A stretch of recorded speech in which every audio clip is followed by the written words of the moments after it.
The birds, the trees, the grass, the animals, fish, the humans. We have to be thankful with the water. It's a lesson in understanding and respecting a part of the earth that many of us take for granted.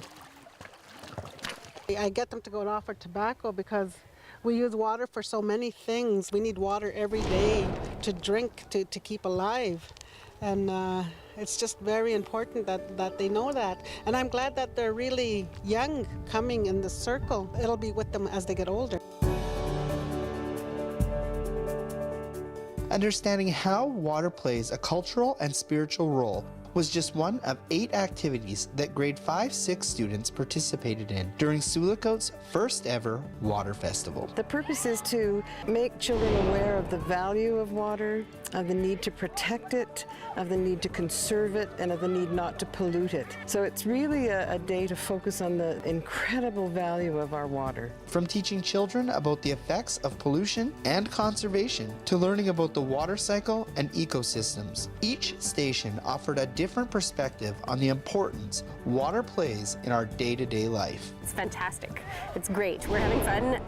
There's basically a whole series of stations that kids are rotating through, and we have an awesome station that's looking at lakes, how lakes change over seasons, and then different animals and critters that live in the lakes. So we're getting kids to catch some bugs themselves, think about where the bugs may be living, and think about how those bugs impact fish that are living in the lakes. And the kids love looking at bugs. For us, the Anishinaabe, it is the women that speak about the water because we have that connection with the earth.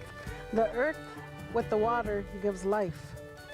And because we carry our children in water also, that's what gives us that connection. We think it's critically important for everybody to understand the importance of our fresh water and how the impact that we have on fresh water in our area and what's going on in that fresh water. So at the Experimental Lakes area, we research lakes and we research all different aspects of the food chain. And as coordinating education and outreach, we're really excited to be able to come and talk to kids about that and what that means. And it's amazing how excited they are to see all the bugs that live in lakes. They're always surprised at what they can catch with just a sweep net and what's actually in there.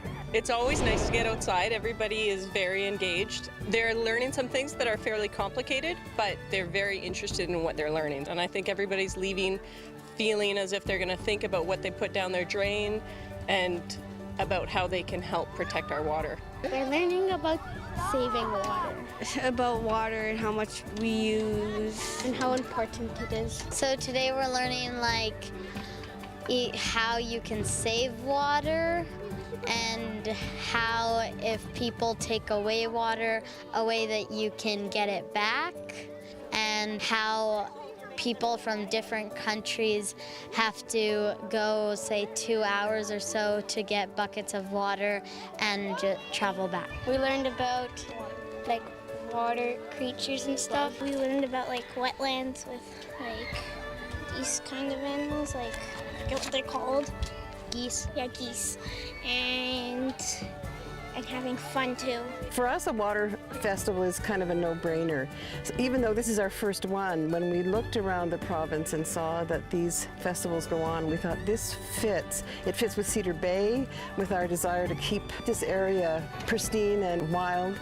We have so much water and we don't want our children to take it for granted. We want them to really appreciate it. And so for us, we really hope this is the beginning of an annual event to really just celebrate Northwest Ontario's water. For Go on Shaw TV at Cedar Bay in Sioux Lookout, I'm Tommy Johnson.